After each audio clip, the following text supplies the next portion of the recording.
The security guard's hand slammed against the car window, his face twisted with authority he didn't deserve. And Commander James Whitfield, decorated Navy officer, 15 years of service, leader of over 300 sailors, sat frozen behind the wheel, watching his daughter's eyes fill with confusion in the rearview mirror.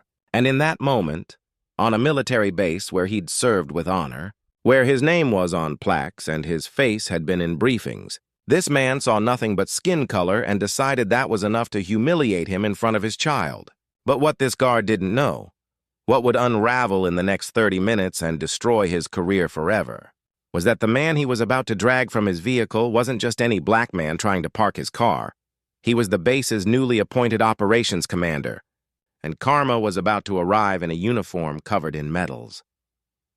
It started like any other Saturday morning at Naval Station Norfolk, the largest naval base in the world, where thousands of service members and their families moved through gates and parking lots with the easy rhythm of routine. And Commander James Whitfield, 42 years old, had driven through those gates hundreds of times. But today felt different, because today he had his 8-year-old daughter Maya in the back seat, excited about the family day event happening on base, chattering about the planes she wanted to see and asking if she could sit in a helicopter. And James smiled at her enthusiasm, remembering when he was her age and his own father, also Navy, had taken him to his first air show, planting the seed that would grow into a distinguished career, 2 deployments, a Bronze Star, and now this command position he'd worked 16-hour days to earn. He pulled into the visitor parking area near the community center, the spot clearly marked for family event attendees, checked his rear-view mirror to make sure Maya had her jacket, and was reaching for his door handle when the knock came, sharp and aggressive, the kind of knock that wasn't asking permission but demanding compliance. And there stood security guard Dennis Mitchell, 56 years old, 20 pounds overweight, with a face that seemed permanently set in suspicion, his hand already resting on his belt in that universal gesture of misplaced authority. And James rolled down his window, expecting maybe a routine question about his parking pass or a reminder about the event start time. But instead, Mitchell's first words were, "This area's for authorized personnel only. You need to move your vehicle right now." And James blinked, confused because he was authorized personnel, more authorized than most, and he said calmly, "I'm here for the family day event. This is visitor parking." But Mitchell cut him off, his voice rising. "I don't care what you think you're here for. I've been watching you circle this lot 3 times. I know exactly what you're doing, and you need to leave before I call the MPs." And something cold settled in James's stomach, because he hadn't circled the lot 3 times. He'd driven straight here, and suddenly he understood what was happening. What had happened to him before in civilian life, but never here, never on base, never in uniform. Well, he wasn't in uniform today, just jeans and a Navy dad hoodie, just a black man in a nice car with his daughter, and that was all Mitchell needed to see. Maya asked from the back seat, "Daddy, what's wrong?" Her voice small and worried. And James felt that familiar protective rage mixed with the exhausting calculation every black parent knows. How do you handle racism in front of your child? How do you teach her to stand up for herself while keeping her safe? And he chose his words carefully, saying to Mitchell, "I'm Commander James Whitfield. I work on this base, and I have every right to park here," showing his military ID through the window. But Mitchell barely glanced at it, waving it away like it was fake. Like James was lying, and he said, "I don't know where you got that ID, but you need to step out of the vehicle right now." I'm not asking again, and the situation was escalating impossibly fast. And James could see other families walking past, some slowing down to watch, some hurrying their children along because nobody wants to get involved, and he thought about complying, about getting out and letting this man pat him down or whatever humiliation was coming next. But then he looked at Maya's face in the mirror, her eyes wide and frightened, and he knew that whatever happened in the next few minutes would teach her something about the world, about her father, about whether you fight or fold when someone treats you as less than human. Mitchell was calling for backup now, speaking into his radio with that excited edge in his voice, the tone of someone who thinks they've caught a criminal, and James heard him say, "Suspicious individual refusing to comply," requesting immediate assistance at Lot C7. And James kept his hands visible on the steering wheel, kept his voice steady even as his heart pounded, saying, "I'm not refusing to comply. I'm trying to tell you who I am. Call Commander Peterson. Call anyone in the operations building. They'll confirm my identity." But Mitchell wasn't interested in confirmation. He was interested in control, in being right, in exercising the small amount of power his position gave him, and James recognized this type, had seen it in every port and every posting. The person who peeks at gate guard and spends their career looking for someone to diminish so they can feel big. 2 more security guards arrived. Younger guys, 1 black and 1 Hispanic, and James felt a flicker of hope because surely they would see the insanity of this situation. But they fell into line behind Mitchell, their supervisor, and the black guard wouldn't even meet James's eyes. And that hurt worse somehow, that silent complicity. That self-preservation that James understood but still stung. And Mitchell was getting bolder now, demanding James exit the vehicle with his hands up. And families were definitely watching now. Phones were coming out. And James thought about the viral videos, about how this could end, about Philando Castile and every other name that had become a hashtag. And he made a decision. He took out his phone, keeping his movements slow, and announced, saying, "I'm calling my office right now. They're expecting me at the event. They can verify my identity."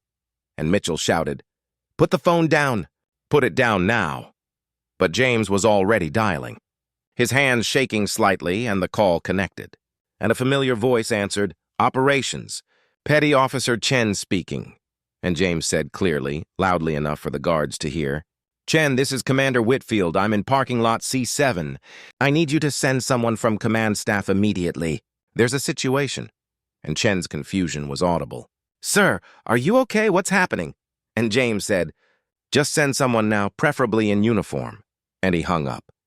The wait was maybe 4 minutes, but felt like 40. Mitchell demanding to see the phone, James refusing. Maya now crying softly in the back seat, asking why the guards were being mean, and James trying to comfort her while maintaining his composure. And other officers arriving to the family event were slowing down, some recognizing James even in civilian clothes, confusion on their faces. And one young lieutenant actually started walking over, but her companion pulled her back, nobody wanting to get involved in whatever this was. And then salvation arrived in the form of Captain Michael Torres, the base commander himself, driving past on his way to the event and spotting the commotion. And he pulled over, got out in his dress whites, medals gleaming in the morning sun, and his face went from curious to thunderous as he processed the scene. 3 security guards surrounding a vehicle, a black man behind the wheel with his hands visible, a crying child in the back, and phones recording everything. Torres strode over with the kind of authority that comes from 30 years of command.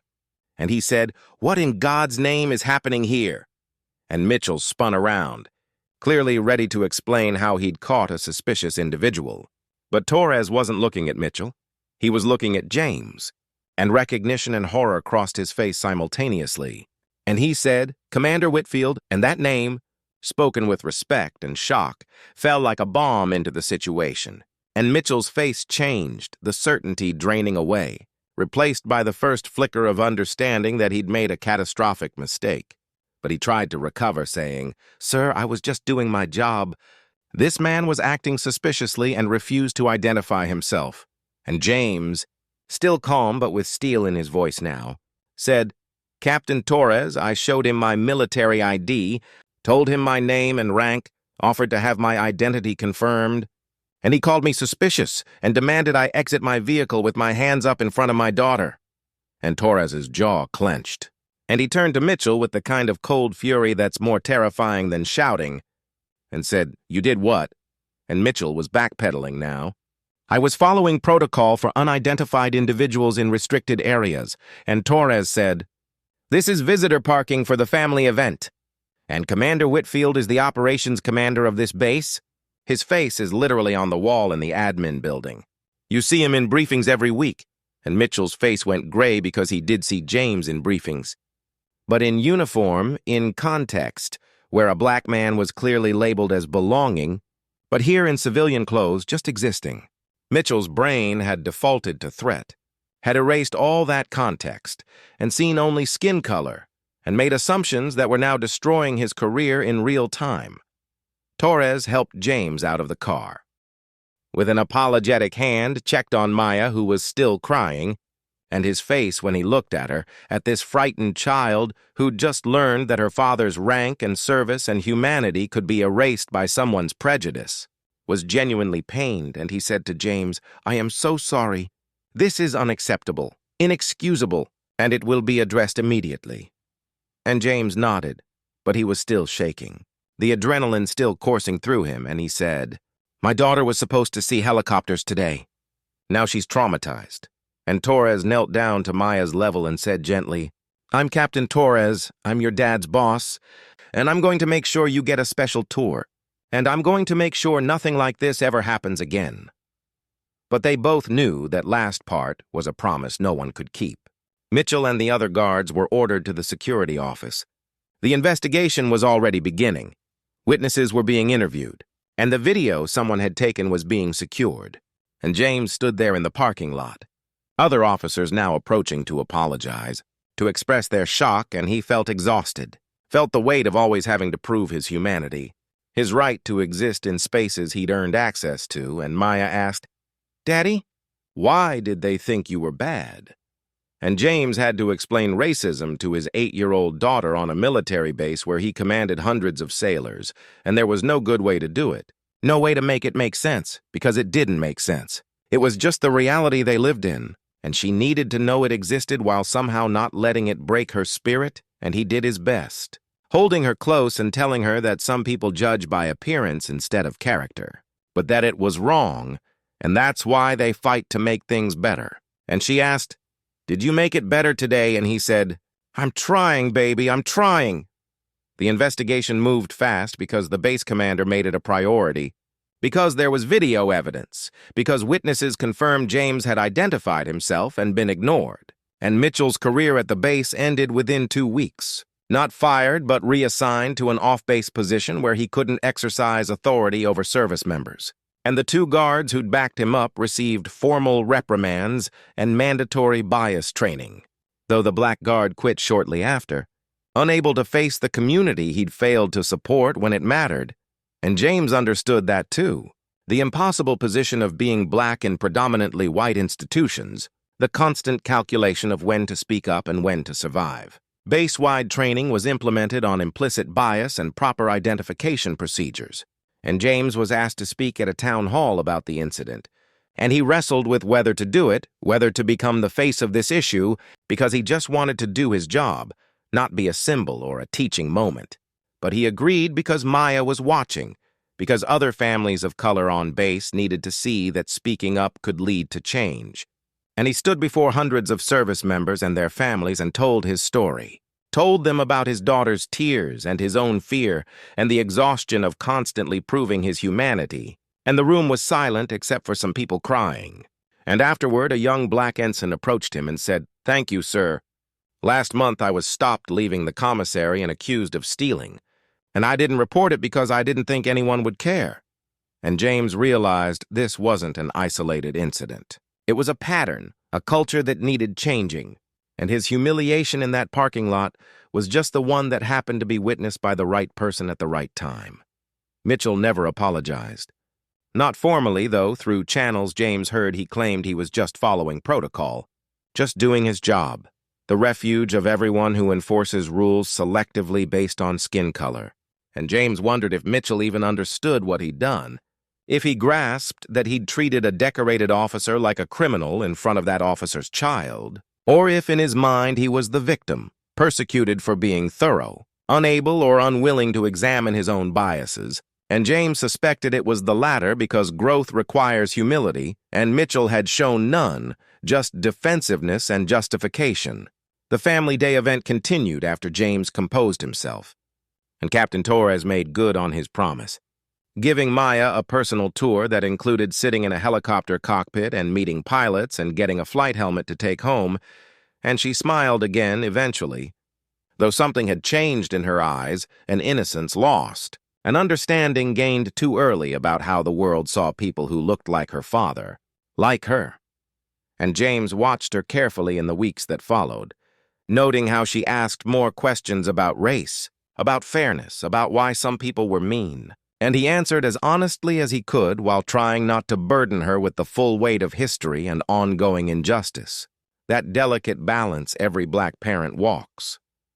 The story spread beyond the base, because these stories always do in the age of social media, and James received messages from other service members of color sharing their own experiences, creating an informal network of support and advocacy, and some good came from it. Policy changes and awareness and conversations that needed to happen.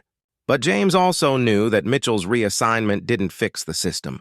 It just removed one symptom, and somewhere else on some other base or street or parking lot, another black person would be profiled. Another child would learn that their parents' accomplishments could be erased by someone's prejudice.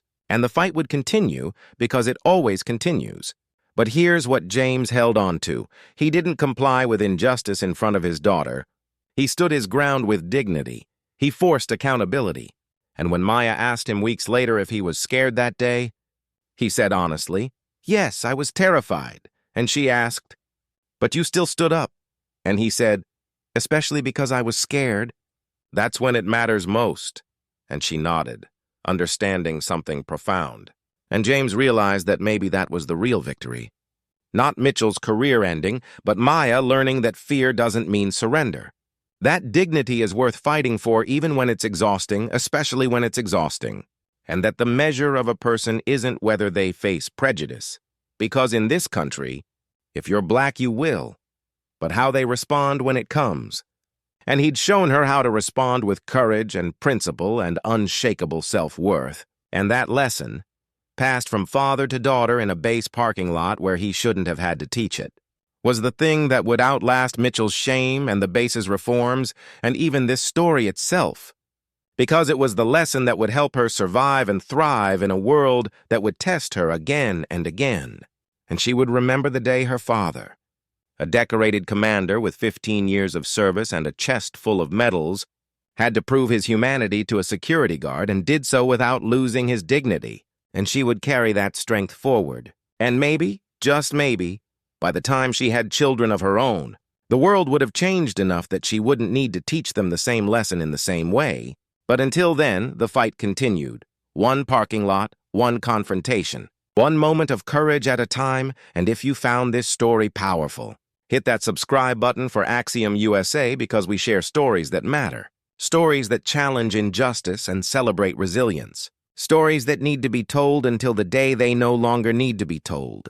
Because silence allows these moments to continue unchallenged, but bearing witness, sharing truth, and demanding accountability. That's how we move forward together, one story at a time.